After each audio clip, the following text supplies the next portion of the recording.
आमच्याकडे याचं स्क्रिप्ट नव्हतं, तर आम्ही सेटवर जायचो आणि त्या दिवशी त्यावेळेस जो सीन शूट होणार आहे ते सीन शूट व्हायच्या अगोदर आम्हाला सीन दिला जायचा. स्क्रिप्ट आमच्याकडे नसल्यामुळे, आमच्या पात्रांना नाव नसल्यामुळे नवीन गोष्टी शोधाव्या लागल्या आणि त्यासाठी वेळ मिळाला आणि मेंदू डायलॉग्सनी ऑक्युपाईड नव्हता.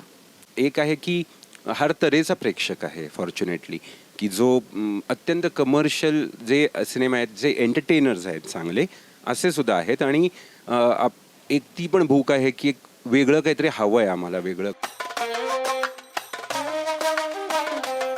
Hello everyone. सो आत्ता मी फिल्म बघितली आणि फिल्म बघताना असं वाटलं की याच्यातले जे इमोशन्स आहेत जे सॉफन नाही केलं आहे, एकदम रॉ आणि थोडे अनकम्फर्टेबल वाटतात फॉर द स्क्रीन. तर अशी इंटेन्सिटी पकडताना as a actors and as a director तुमचा अप्रोच कसा होता? नाही, मला असं वाटतं की आत्ता आपण जे म्हणालो की ते नाती बदलत चालली आहेत सगळी, आणि आपल्याला एक काहीतरी असं वाटतं की लव ही इटर्नल गोष्टच आहे असं आपण पहिल्यापासून मानतो. पण आत्ताच्या इस्पेशली शहरी जीवनामध्ये असं जाणवतं आहे की त्या प्रेमाला सुद्धा एक शेल्फ लाईफ आहे का, किंवा एक एक्सपायरी डेट आहे का. तर नुसती इंटेन्सिटी म्हणून ही दोन लोक एकमेकांवर अशी प्रेमात तुटून पडली, पण इंटेन्सिटी हे एन्ड्युरन्स त्या नात्यातलं हे नाही करत. म्हणजे इंटेन्सिटी वेगळी आणि ते नातं टिकवायला जो एन्ड्युरन्स लागतो तो वेगळा आहे. आणि हे कुठेतरी त्या दोघांना उलगडत जातं, आणि तेच ते टीम म्हणून आम्हाला म्हणायचं होतं की ते प्रेम टिकवण्यासाठी मग त्याचे नियम बदलतात, त्याची व्याख्या बदलते, आणि त्यामुळे तो प्रवास ह्याच्यामध्ये होतो. खूपच इंटरेस्टिंग प्रोसेस होती या फिल्मची, कारण आम्ही याचं वाचन एकदा केलं आणि त्याच्यानंतर मोहितने आमच्याकडून स्क्रिप्ट काढून घेतलं आणि आमच्याकडे याचं स्क्रिप्ट नव्हतं, तर आम्ही सेटवर जायचो आणि त्या दिवशी त्यावेळेस जो सीन शूट होणार आहे ते सीन शूट व्हायच्या अगोदर आम्हाला सीन दिला जायचा आणि तो एकदा वाचून मोहितकडून आम्हाला सूट होती की तुम्हाला जर काही वाटत असेल तर तुम्ही तुमचं इम्प्रोवाइज करा, तुम्ही शब्दांमध्ये अडकून पडू नका, मला इमोशन वाईज ह्या गोष्टी हव्यात, मला हे असं हवं आहे, मला हे, त्याला क्लॅरिटी हवी होती की आमच्याकडून त्याला काय हवं आहे. पण आमच्यासाठी ॲज अन ॲक्टर म्हणून मी आयुष्यात कधी अशा पद्धतीचं काम केलं नव्हतं आणि मला वाटतं की एवढी जास्त मजाही मला कधीच आली नव्हती. म्हणजे ते परफॉर्म करत असताना काहीतरी वेगळंच झालं त्याच्यामुळे, ना त्या शब्दांचं दडपण होतं, पण तरीसुद्धा मला वाटतं की याच्या आधी मोहित बरोबर कामही केलं होतं मी. एक सिनेमा केला आहे त्याच्याबरोबर, एक नाटक केलं आहे, तर त्याच्यामुळे मला वाटतं की ते एक ना पूर्णपणे सरेंडर होता आलं मला त्याला, की माझा पूर्ण आंधळा विश्वास होता की तू जे म्हणशील ते आपण करूयात, याच्या पुढे काय होणार आहे, मागे काय होणार आहे, मला काही तू सांग आत्ता काय करायचं आहे ते.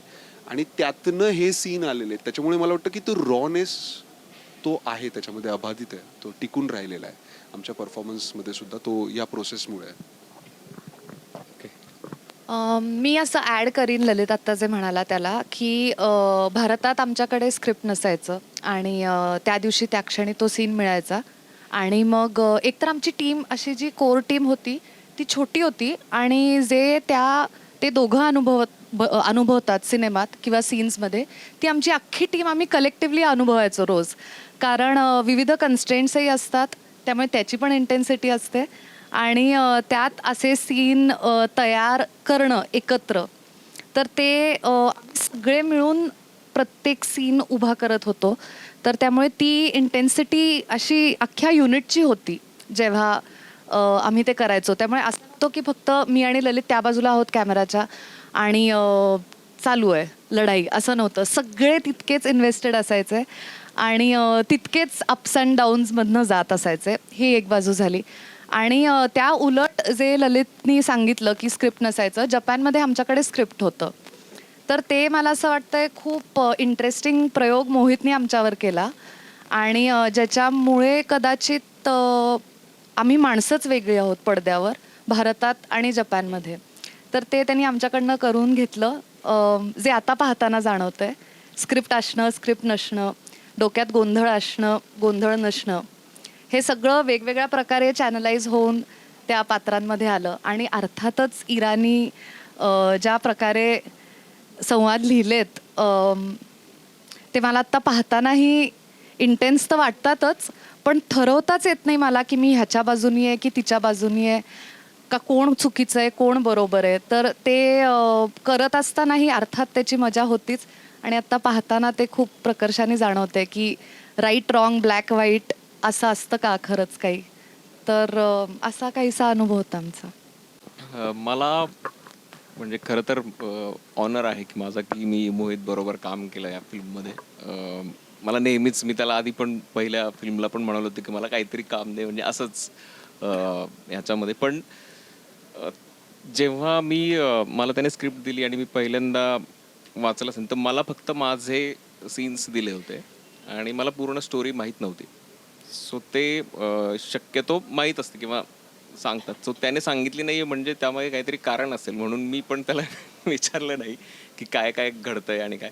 तर माझा सीन आणि त्याच्या मागे पुढे जे गरजेचं आहे मला माहीत असणं, तेवढंच त्याने मला सांगितलं. आणि ते मला आत्ता फिल्म पाहताना कळतं की ते का गरजेचं होतं. किंवा कधी पूर्ण स्टोरी माहीत असेल, त्यात मी नाही आहे, पण सबकॉन्शियसली कुठेतरी मला ते काही धागे आपल्या डोक्यात तयार होतात त्या दुसऱ्या कॅरेक्टरबद्दल किंवा त्यांच्या रिलेशन्स आणि वेगळ्या वेगळ्या गोष्टींबद्दल.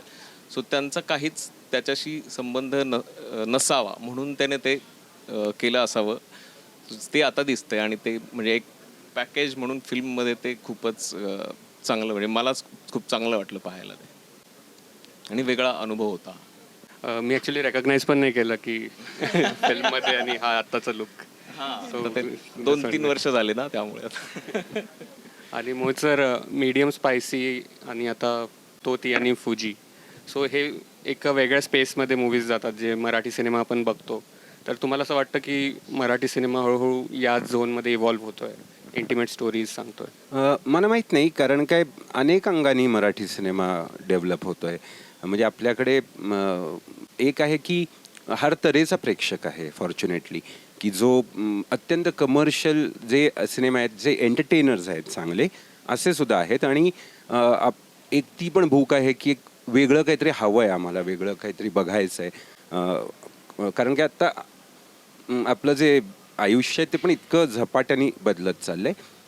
तर ऑलरेडी असे अनेक प्रयोग होत आहेत, ऑलरेडी असे अनेक दिग्दर्शक आहेत जे तरुण की ज्यांना स्वतःची गोष्ट सांगायची आहे. आणि त्याचबरोबर दुसरे सुद्धा सिनेमे आहेत. तर असं काही नाही की या सिनेमामुळे काहीतरी होतंय. आम्ही त्या अख्ख्या पूर्ण जे काही चित्र आहेत त्यातला आम्ही एक भाग आहोत. मला थोडंसं असंही वाटतं की आज आपण जे पाहतो आजूबाजूला कंटेंट म्हणून, म्हणजे काय आपले सगळे OTT प्लॅटफॉर्म्स असतील किंवा आता आपल्याकडे इतके आंतरराष्ट्रीय चित्रपट महोत्सव होतात जिथे येऊन आपण जगभरातले सिनेमे पाहतोय. आणि पूर्वी पाहत होतो त्यापेक्षा खूप जास्त माणसं आता खूप वेगवेगळ्या देशातल्या वेगवेगळ्या कथा, वेगवेगळे नट, वेगवेगळे शोज वेगवेगळ्या पद्धतीने बनवलेले पाहत आहेत.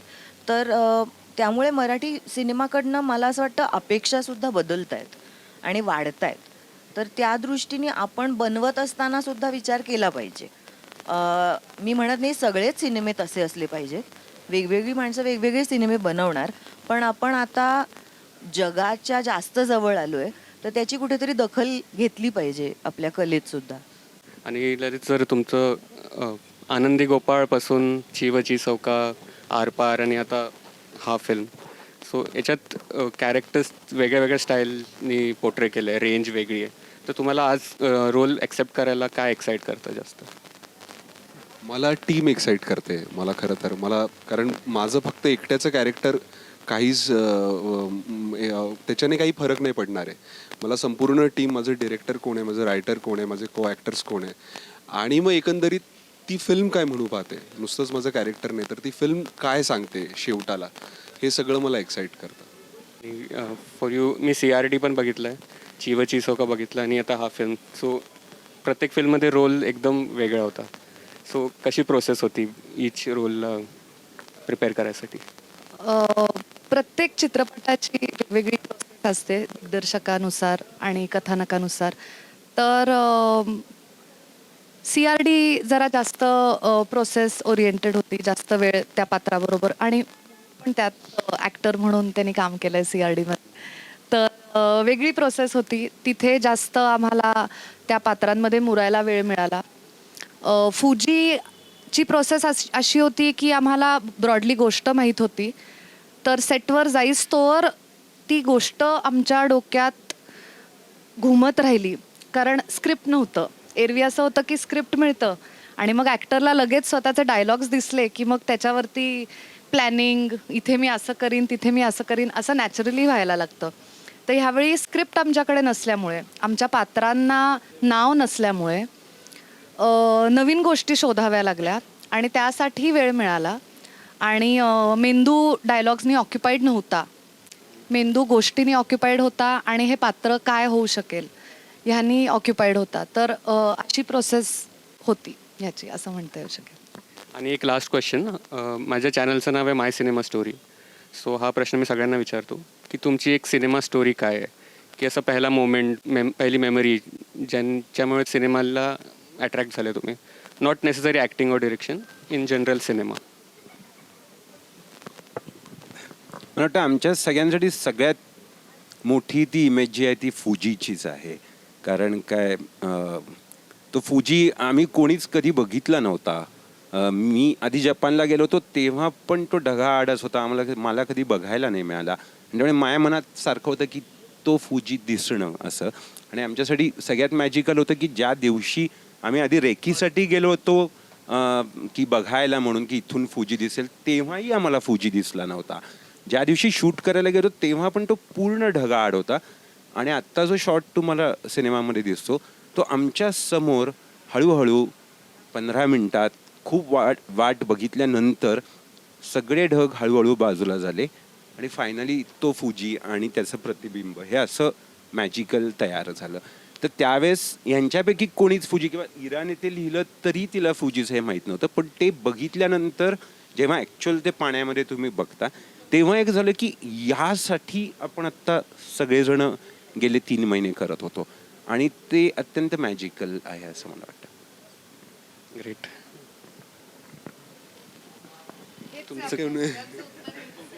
तुला एकंदरीत सिनेमाबद्दलची माहिती हवी आहे की काय?